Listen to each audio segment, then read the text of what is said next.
Well, thank you, Valerie, and it is indeed a great honour to be Gresham Professor of Rhetoric. Looking down the list of my predecessors, numbered among them are William Empson, one of the greatest literary critics and readers of Shakespeare of the 20th century, Neville Coghill, who famously directed a wonderful production of The Tempest in the gardens of my college, Worcester College, which ended with Ariel running off across the surface of the lake. And Jan Kott, who wrote a very important book called Shakespeare, Our Contemporary, about how Shakespeare is always of our time. But I'm going to talk about Shakespeare in his own time. In November 1597, the local tax collector in the city parish of St. Helen's, Bishopsgate, and you can see the boundary of the parish marked out there, reported the names of a number of local residents whose payments had been due a year before and who were in default. Among them was a certain William Shakespeare. He was assessed again in October 1598, 13 shillings and fourpence due on his goods, which were valued at £5, payment required the following winter. One wonders what those goods were. Books, perhaps. Again, he did not pay. In 1600, the overdue sum was referred to the Bishop of Winchester, who had authority in the Liberty of the Clink on the south side of the river in Bankside, outside the jurisdiction of the city sheriff. The logical inference is that from 1595 to 1596 to 1598, Shakespeare had a London residence in Bishopsgate, but that by the turn of the century, he had crossed the water to Bankside. This is consistent with what we know of the movements of his acting company, the Lord Chamberlain's Men. Upon their formation in 1594, they played at the modestly named Theatre in Shoreditch.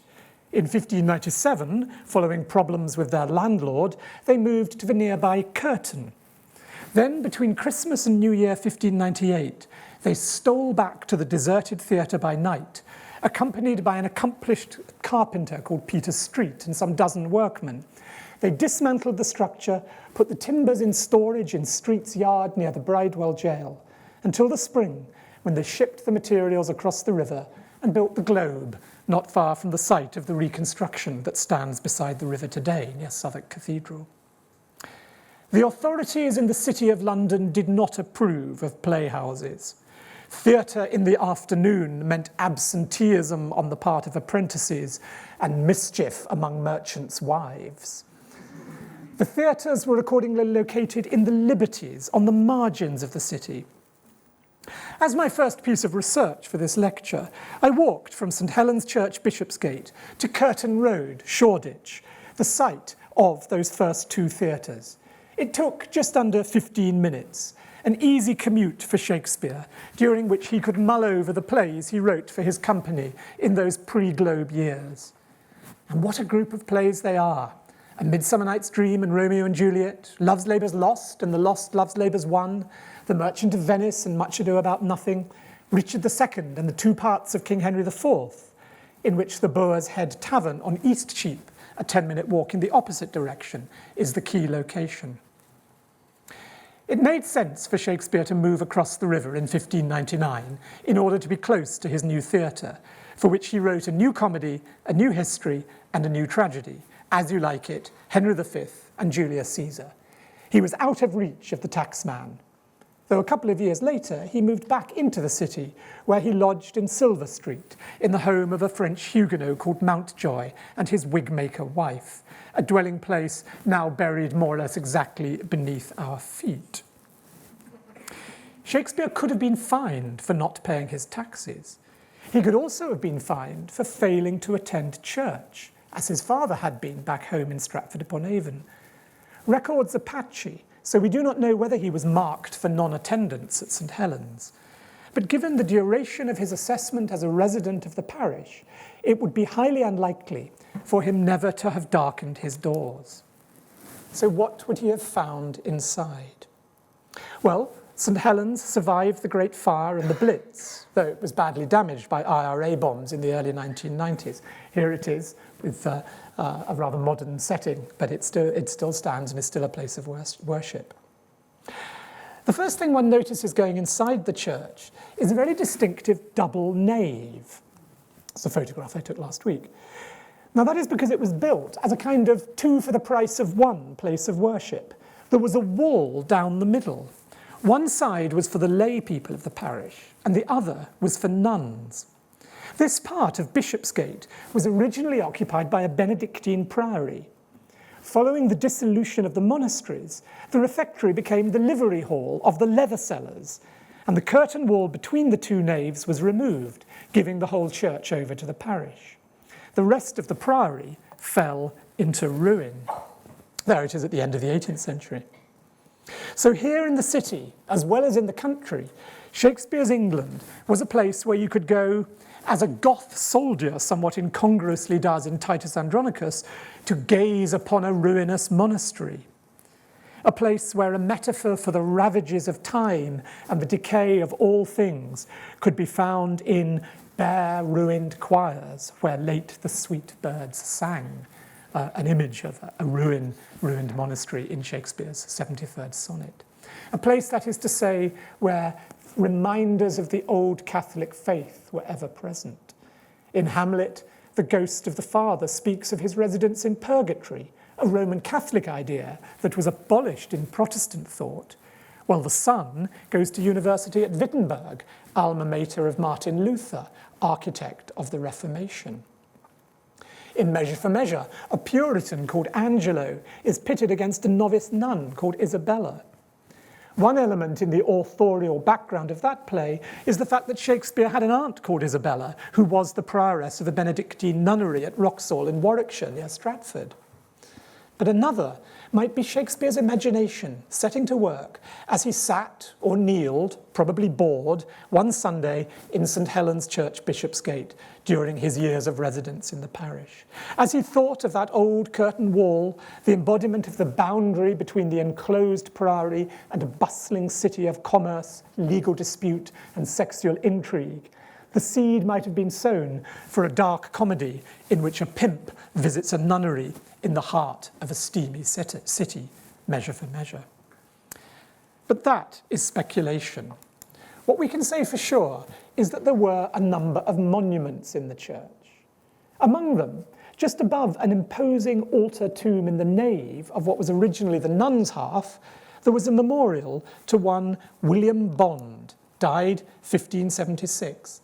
Memorial flanked by Corinthian columns and bearing an inscription split across the two sides of the mural and laid out in Latin hexameter verse. Let's look in close up at the inscription. Flos mercatorum quos terra Britannia creavit, ecce sub hoc tumulo quiemus bondus humatur.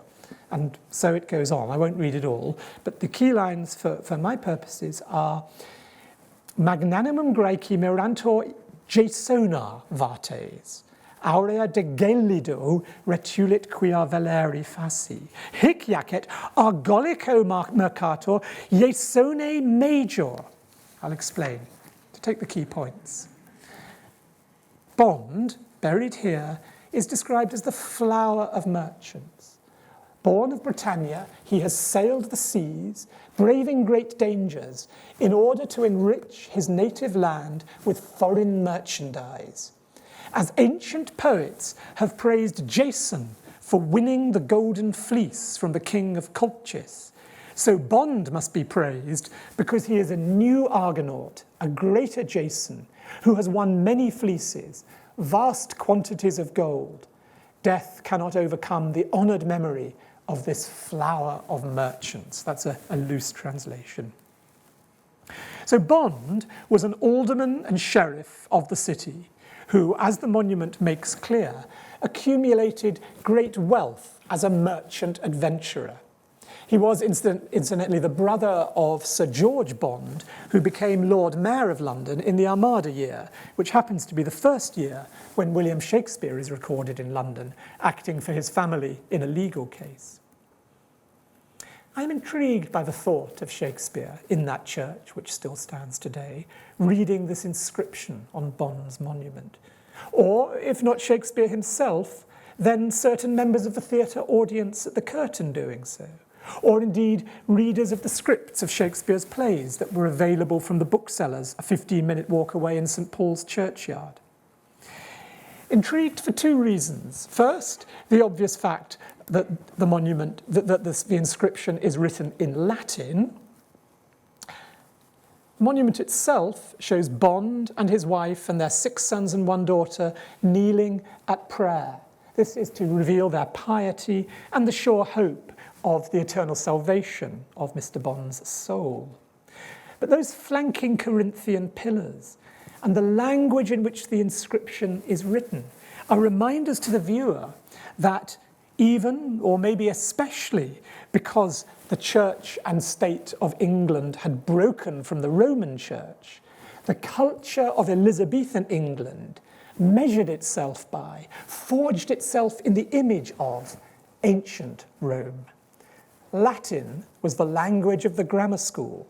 Anyone with even a rudimentary education would have been able to read that inscription.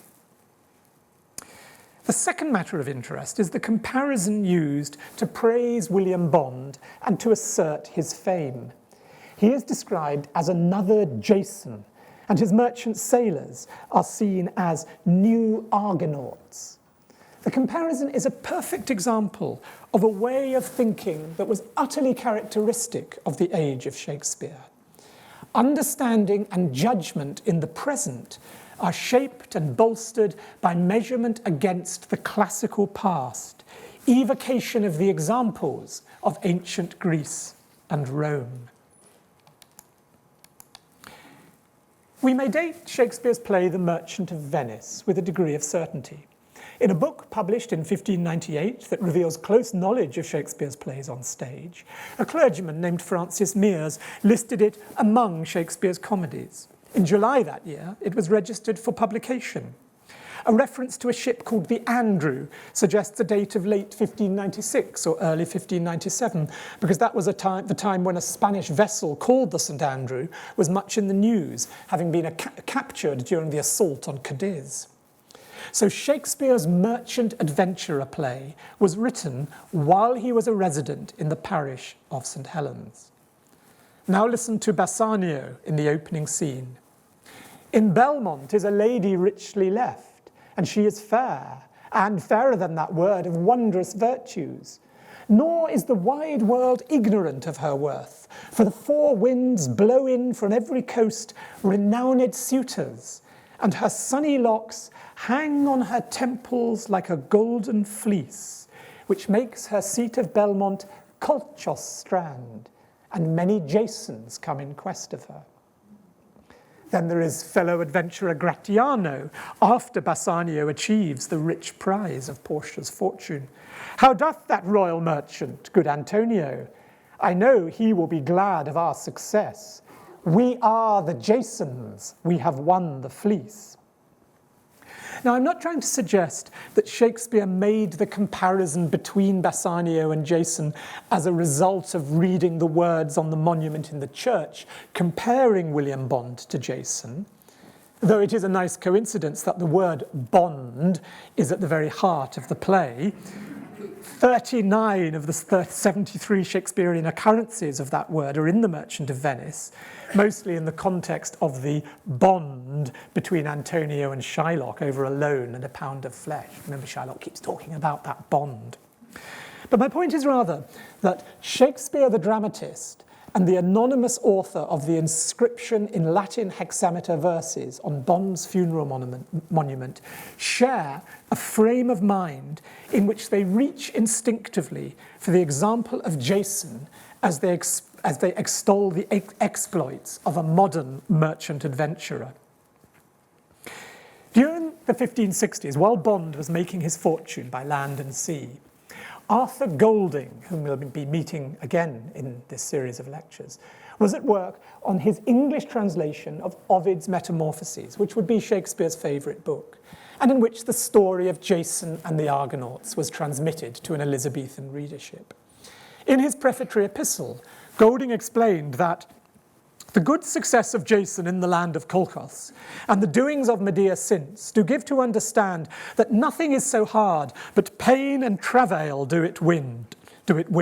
For fortune ever favoureth such as boldly do begin. Travail there is a pun on hard work and travel. As far as the writer of the encomium to Bond was concerned, his arduous labours by land and sea, like those of Jason, proved the adage that fortune favours the brave. The message of Shakespeare's play is rather more complicated, as is hinted by the presence there of the name of Medea as well as Jason. But Medea is someone we will come to in a later lecture. The merchant of Venice, with its trading argosies at sea, its commercial bonds and legal disputes at home, is very much a play of the modern city. As often in the drama of the period, an Italian setting is used as a kind of body double for an English setting. The powerful men of the city of London were suspicious enough of the world of theatre without adding to their hostility by coming too close to home. The contentious matter of usury, lending money at interest, was best displaced to Venice and the Jew. But the displacement invites reflection upon the parallels. When the dispute with Shylock over the bond is referred to the courts, Antonio says, "The Duke cannot deny the course of law, for the commodity that strangers have with us in Venice, if it be denied, will much impeach the justice of his state, since that the trade and profit of the city consisteth of all nations." A London audience, hearing those lines spoken at the Curtain Theatre in 1597 or 1598, would have thought of their own city, the trade and profit of London in the first age of globalization, depended on strangers, both traders from abroad, but also resident aliens, depended on them having full confidence in the legal system, especially when it came to the enforcement of contracts.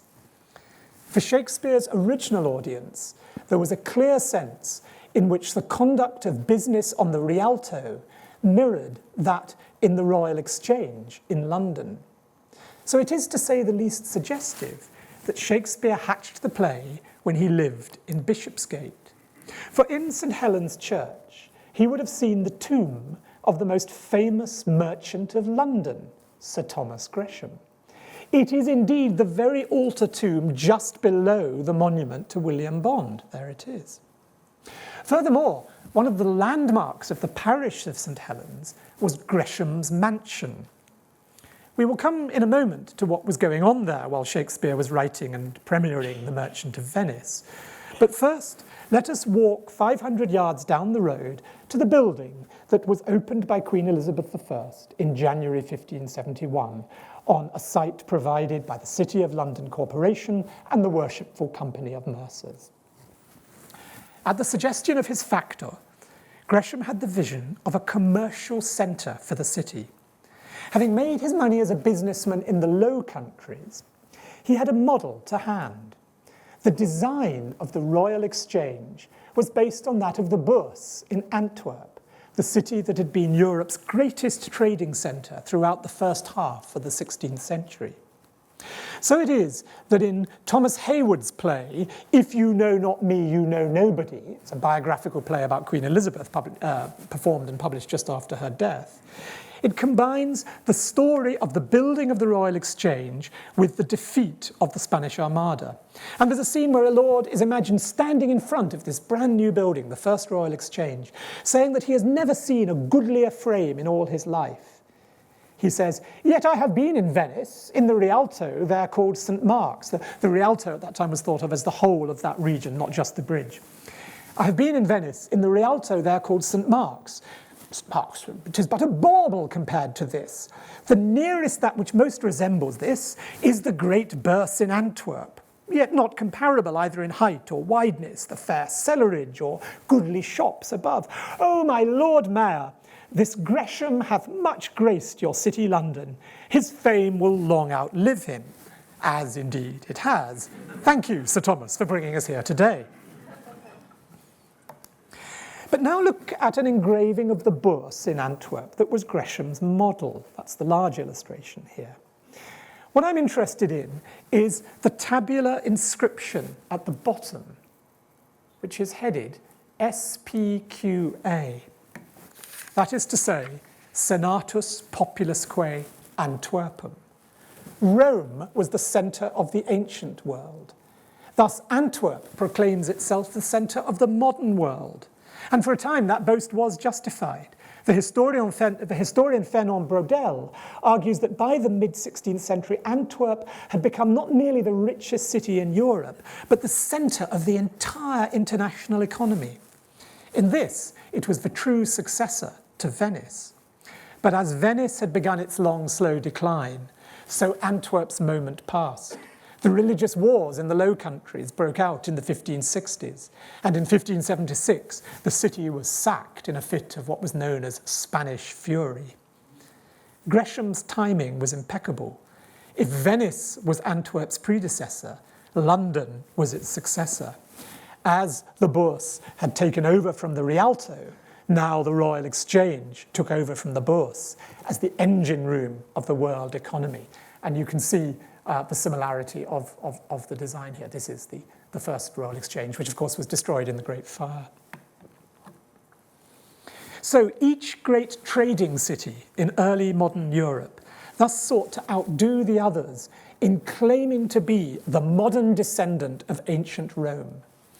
So it was that the Temple of Janus, built for the 1604 coronation procession of King James, was emblazoned on its altar with the initials SPQL. That's a tabular inscription written by Ben Jonson, friend and rival of Shakespeare.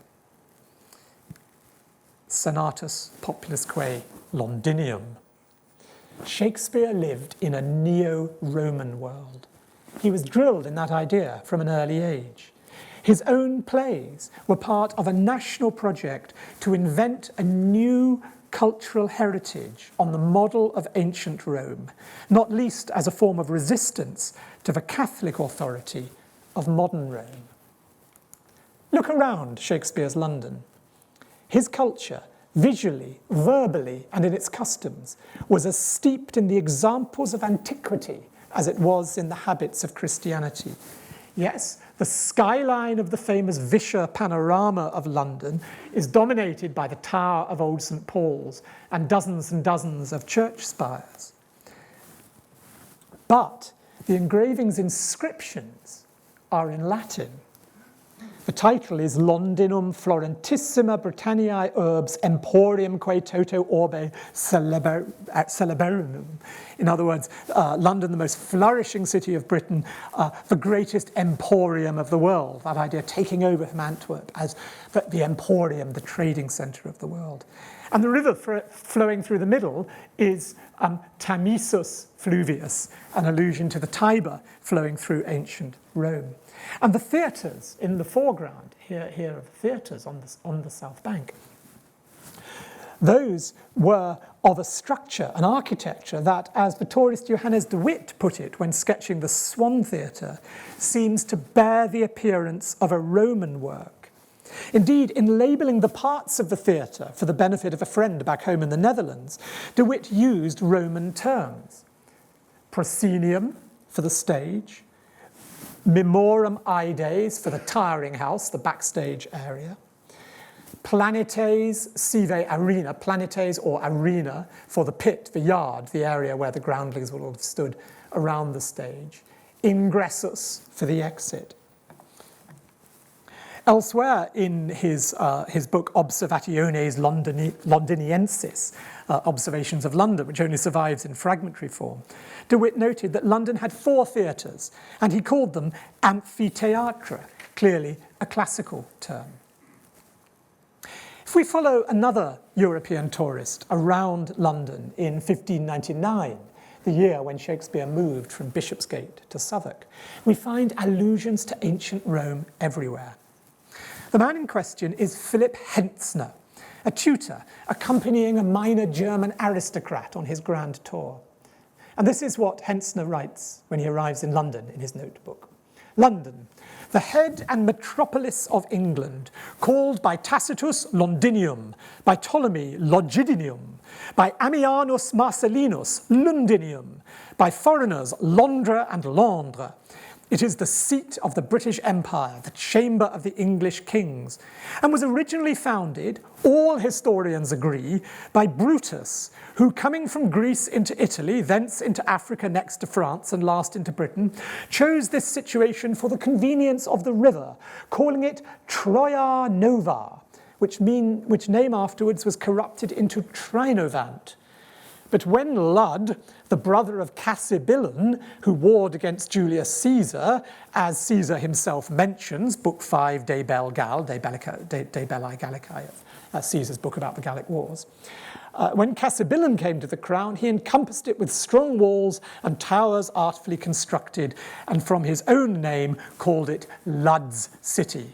And so from Lud's City we get London. Well, I'm going to return in my next lecture to this idea that Britain was founded by Brutus, the legendary descendant of Aeneas, and also to the reference there to the war between the Romans who came to Britain in the generation of after Julius Caesar, and Cassibelan's nephew, whose name was Cunebelan, otherwise known as Cymbeline. But for now, the point to note is that Hentzner is buying into the myth that, like ancient Rome, modern London saw itself as a new Troy. Just anticipating next week when I'm going to be talking about Aeneas. You remember, Aeneas escapes from Troy, becomes the founder of Rome, so Rome sees itself as a second Troy. London, by this account, a new Troy, a new Rome. King Lud was buried in Ludgate, which Hentzner observes is the oldest entrance into the city. Though others, he notes, imagine rather that the gate was originally named Floodgate, from a stream over which it stands like the Porta Fluentana at Rome. But whichever story you buy into there, ancient Rome is the point of comparison. Similarly, when Hentzner takes a tour of Westminster Abbey, it's very interesting. Just as you could pay a penny to go to the theatre to see a Shakespeare play, you could also pay a penny and a tour guide would take you around Westminster Abbey, focusing on the tombs of the English kings. And when Hentzner took that tour, he made a particular note of the chair on which the kings are seated when they are crowned. He noted that in it is enclosed a stone.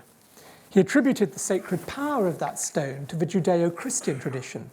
It was said to be the stone on which the patriarch Jacob slept when he dreamed he saw a ladder reaching up to heaven, angels descending upon it. But written upon a tablet hanging near it are Latin verses that not only tell the story of Jacob, but also inform the visitor that Edward I, the Mars and Hector of England, having conquered Scotland, brought it from thence. So the military heroism, if that's what you want to call it, that enabled King Edward I to steal the stone of Scone is defined by a comparison of him to Mars, the Roman god of war, and Hector, the exemplary Trojan hero. Again, when Hentzner's tour takes him to the Tower of London, we learn that the very ancient and very strong White Tower, enclosed with 4 others, in the opinion of some, was built by Julius Caesar.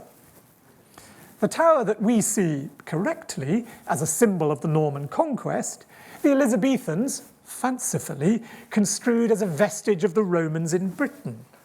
Thus Shakespeare towards the end of Richard II, with the deposed king about to enter under guard, using the tower to tell his audience that the scene is to be imagined in a London street. This way the king will come. This is the way to Julius Caesar's ill-erected tower, to whose flint bosom my condemned lord is doomed a prisoner. Flint economically plays on the materiality of the White Tower and the harshness of the prison conditions within. Richard II is not the only Shakespearean royal to be taken to the Tower. Here is one of the boy princes on the way to his fate in Richard III, Prince Edward. I do not like the Tower of any place. Did Julius Caesar build that place, my lord? Buckingham. He did, my gracious lord, begin that place, which since succeeding ages have re-edified. Prince Edward. Is it upon record, or else reported successively from age to age he built it? Buckingham, upon record, my gracious lord. It is a shame that the prince is about to be slaughtered. He is clearly a clever schoolboy, a budding historian, eager to question his sources and warn against the unreliability of oral tradition, otherwise known as legend. Here, Shakespeare is gently poking fun at the Romans in Britain tradition, as he will do more sustainedly in Cymbeline near the end of his career. So ancient Rome was everywhere in Shakespeare's London, and the stories of ancient Greece and Rome were everywhere in Shakespeare. And it's these connections that will be my theme in my first year of Gresham lectures. When we speak of Shakespeare and Rome, we usually think of the 4 plays that the Royal Shakespeare Company are staging round the corner in the Barbican in its current season, the early bloodfest of Titus Andronicus, and the 3 mature tragedies of Julius Caesar, Antony and Cleopatra, and Coriolanus. It is easy to forget that no fewer than 13 of Shakespeare's 40 or so works are set in the world of ancient Greece or Rome. 13. That constitutes 1/3 of his corpus, a body of work ranging from erotic and narrative poetry to tragedy, to comedy, to ancient history, to satire, to romance, covering a time span from the Trojan War to 5th century Athens, to the early years of Rome, to the assassination of Julius Caesar, to the Roman Empire, with excursions into mythological narrative, Hellenistic seafaring romance, and more. So, just to pick them out, the Comedy of Errors is a free adaptation of the Menaechmi of the Roman dramatist Plautus, with embellishments from another comedy by the same author. Titus Andronicus is a tragedy in the style of Seneca that brings onto stage the Metamorphoses of Ovid. Venus and Adonis is also developed from the Metamorphoses, while the Rape of Lucrece is derived from a fusion of Livy's History of Rome with Ovid's Fasti. A Midsummer Night's Dream is set in the mythical Greece of Theseus and Hippolyta, whilst incorporating a dramatization of Ovid's Pyramus and Thisbe story. The 3 tragedies traditionally grouped together as the Roman plays, Julius Caesar, Antony and Cleopatra, and Coriolanus, are all based closely on Plutarch's Lives of the Noble Grecians and Romans in the English translation of Thomas North. Troilus and Cressida draws on both classical and medieval narrations of the matter of Troy. Timon of Athens brings Plutarch's Life of Alcibiades together with a satirical dialogue by Lucian. Pericles is in a tradition that dates back to 3rd century Greek romance. The world of Cymbeline holds chronicle histories concerning the Roman occupation of Britain, together with the appearance of Jupiter as a deus ex machina. Its style of narrative is, like that of Pericles, shaped by Hellenistic romance, in particular the Ethiopian tale of Heliodorus.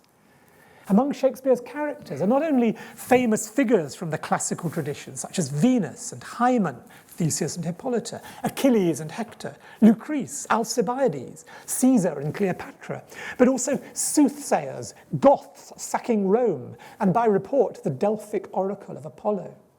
Furthermore, all his works, wherever and whenever set, include frequent allusions to the mythology, literature, history, and culture of ancient Greece and Rome.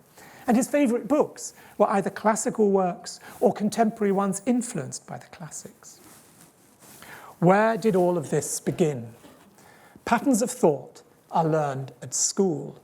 It was Stratford-upon-Avon Grammar School, that's Shakespeare's schoolroom, that formed the mind of young William, to whom he surely nods in the scene in The Merry Wives of Windsor, his most English play, where a Welsh schoolmaster, he had one himself, gives a Latin lesson to a bright but cheeky schoolboy called William. Sir Hugh Evans's Hig, Hag and Hog are a comic reminder of the tedium of Elizabethan early years education, which was all accidents and syntax. But once one had grasped the essentials of Lilly's Latin grammar, there were rewards in store. Play acting, for one thing. The dramatization of scenes from classical myth and history was a common schoolroom task of a kind evoked in the memory of the character of Julia, disguised as a boy in The Two Gentlemen of Verona. For I did play a lamentable part, Madam, 'twas Ariadne, passioning for Theseus' perjury and unjust flight, which I so lively acted with my tears, that my poor mistress, moved therewithal, wept bitterly, and would I might be dead if I in thought felt not her very sorrow.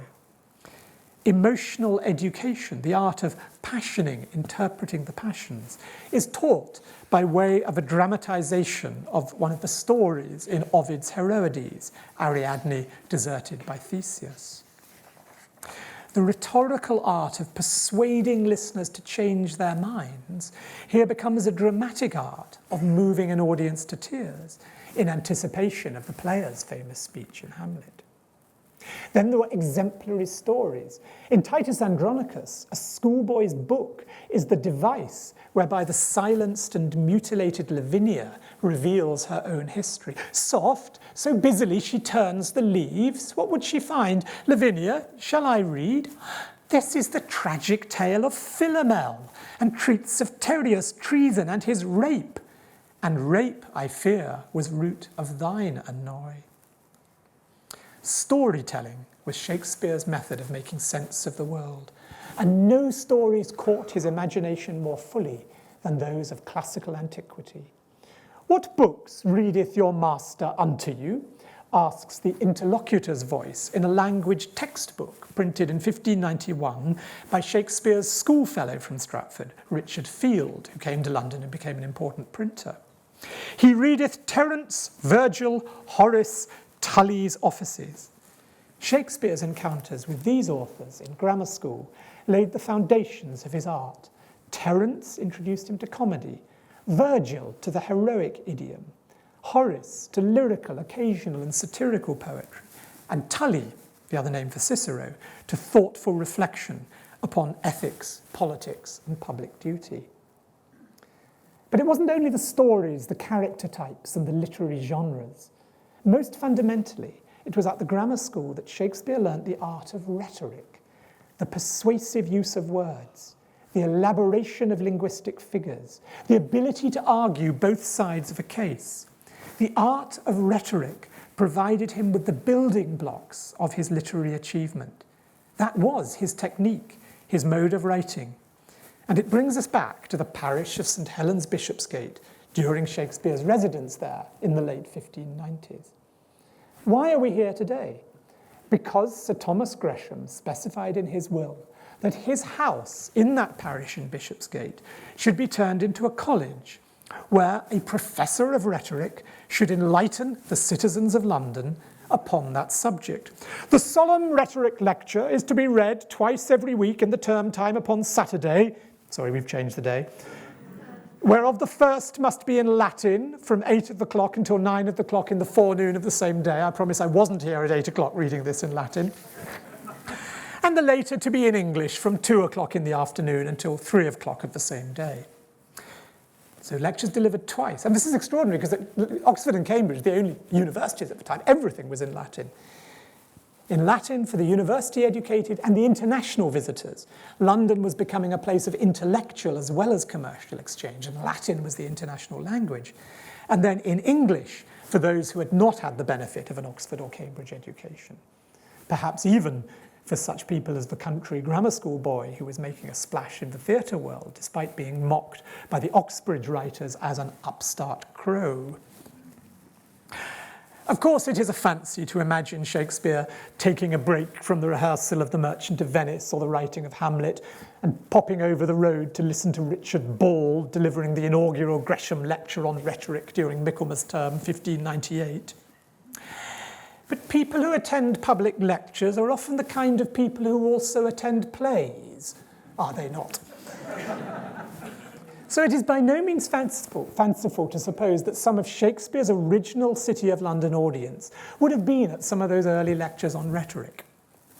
The texts of the early Gresham lectures do not survive, alas, so we can only guess at the content.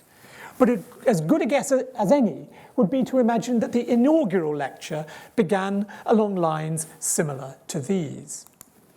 What is rhetoric? Rhetoric is an art to set forth by utterance of words matter at large, or, as Cicero that doth say, it is a learned, or rather an artificial declaration of the mind in the handling of any cause in contention that may through reason be discussed. The matter whereupon an orator must speak. An orator must be able to speak fully of all those questions which by law and man's ordinance are enacted and appointed for the use and profit of man. That's actually the opening of Thomas Wilson's The Art of Rhetoric, 1560, a book Shakespeare almost certainly knew. It was the first vernacular treatise on a subject that had a history going back via Erasmus and Vives in the early 16th century humanist educational revolution, through Quintilian and Cicero in ancient Rome, all the way to Aristotle and ultimately the sophists of ancient Athens. The famous sophist Gorgias said that a successful rhetorician could speak convincingly on any topic, regardless of his experience in the field. If you are a good enough orator, he said, you could argue that Helen of Troy was not to blame for the start of the Trojan War. That was the kind of irresponsible line of argument of which Plato thoroughly disapproved. His strictures upon rhetoric led in turn to Aristotle's defense and codification of the art of rhetoric. And so the story continued through the centuries. What is rhetoric? The declaration of the mind in persuasive, well-organized and memorable words. What is the appropriate subject matter for rhetoric? Any question that is of use and profit for humankind. What kind of questions are to be asked? Wilson says both infinite ones, such as the relative merits of the active and the contemplative life, or of marriage and the single life. Also, surely such unanswerable questions as to be or not to be, that is the question. But also, Wilson says, answerable, finite questions, such as the religious question of whether priests should be celibate, and the political one of whether the best royal marriage is made domestically or internationally. And especially legal questions. Lawyers who resided in the Inns of Court and the Inns of Chancery, and many of whom attended the theatres or commissioned special performances from Shakespeare's acting company, no doubt sat in on those Gresham lectures. They were trained in the art of rhetoric because it taught them the art of debate. As Wilson puts it, the one affirming for his part and the other denying as fast for his part. That's what gives lawyers the skill to argue on behalf of either a plaintiff or a defendant. Now, once you see rhetoric in these terms, it becomes clear that it is Shakespeare's essential tools. His plays explore all those big, infinite questions, the pros and cons of marriage, the rights and wrongs of monarchical behaviour, the case for and against revenge, the weighing of justice and mercy, the relationship between public and private selves. His characters are orators, each using language to affirm for his part as another denies as fast again for her part. Shakespeare's rhetoric runs the gamut from the razor-sharp banter of Beatrice and Benedick in Much Ado About Nothing to the formal orations of Brutus and Mark Antony and Julius Caesar, to Hamlet's restless asking of the infinite, the unanswerable questions. The inaugural Gresham lecture on rhetoric of 1598 in all probability referred at some point to Aristotle's influential anatomy of rhetoric into three kinds: forensic, which is legal rhetoric; epideictic, which is the language of praise, especially used for public ceremonies; and deliberative rhetoric. For Aristotle and Cicero, deliberative rhetoric took place in the political arena. Its purpose was to debate the public good. And it particularly used a technique where examples from the past were used in order to decide on the best action for the future, a model of learning from history, an art of comparison, of example. But comparison should be, writes Wilson in his Art of Rhetoric, with famous men. This will strengthen your case. Examples are most suitable to deliberative speech, for we judge of future events by divination from past events. That's a great phrase, I'll read it again. We judge of future events by divination from past events. Now, that art is applicable in any public forum, not merely a court or council, senate or parliament. So deliberative rhetoric had a very wide application. And in Shakespeare's London, the theatre was a new and democratic space for open debate about both public goods and private lives. The technique of deliberative rhetoric was, I believe, something Shakespeare practiced in almost everything he wrote. And that's what I'm going to demonstrate in my next 4 lectures, where I'm going to show how he used, to use that phrase again, divination from past events in the form of classical examples to explore 4 key aspects of human life. In my next lecture, heroic action, which we might call the realm of Mars, the god of war. And the one after that, erotic love, the realm of Venus, the goddess of love. And then civic duty, where the example of Cicero, the Roman master rhetorician, was key. And then the encounter with the uncanny or the supernatural world as manifested in ghosts and spirits. And there we will find ourselves flitting between Seneca, Ovid, and Renaissance Neoplatonism.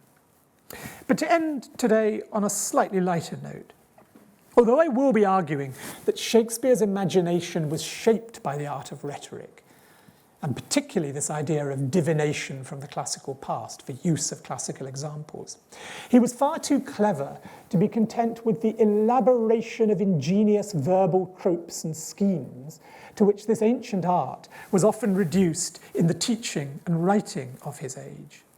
Rhetoric made him, but he also rejoiced in parodying the pedantic figurative rhetoric that he found in the textbooks and in some other dramatists, notably John Lilly, the court dramatist. We see this most fully in the delicious verbosity of Holofernes and Don Armado in Love's Labour's Lost, a play that might just as well have been called Rhetoric's Labour Lost. In the following passage, the Spanish Don's love letter to the dairymaid Jaconetta takes the question and answer technique which rhetoricians practiced to something of an extreme.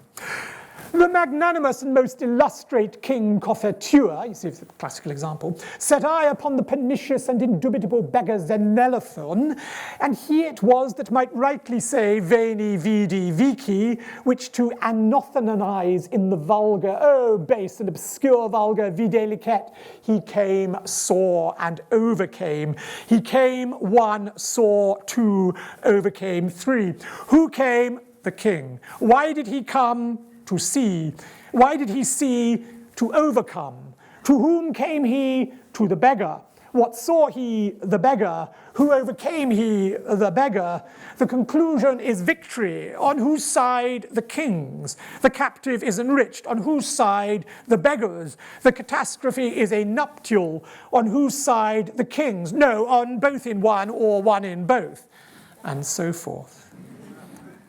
And then, of course, there is the punchline that brings to a temporary stop the absurd rhetorical amplitude of that courtier too much in love with the sound of his own voice, Polonius of Elsinore.